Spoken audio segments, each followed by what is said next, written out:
I am the Tofu Golem. Please enjoy the video.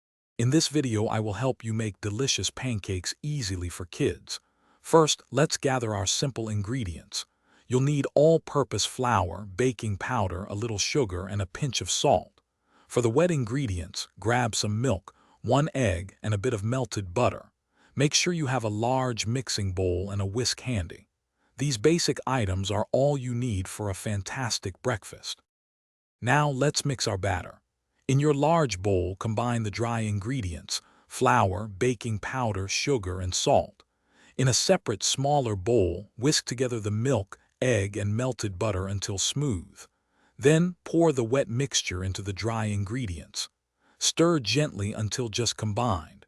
A few lumps are perfectly fine for fluffy pancakes. It's time to cook. Heat a lightly oiled griddle or non-stick pan over medium heat.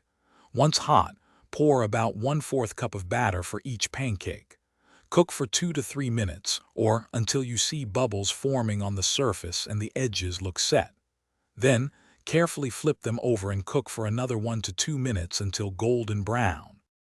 Your delicious, fluffy pancakes are ready. Serve them warm right off the griddle. Get creative with toppings. Fresh berries, sliced bananas, a drizzle of maple syrup, or a dollop of whipped cream are all fantastic choices. This easy recipe makes breakfast fun and tasty for everyone, especially the kids. Enjoy your wonderful homemade treat. Thanks for watching. Consider subscribing if we helped you today.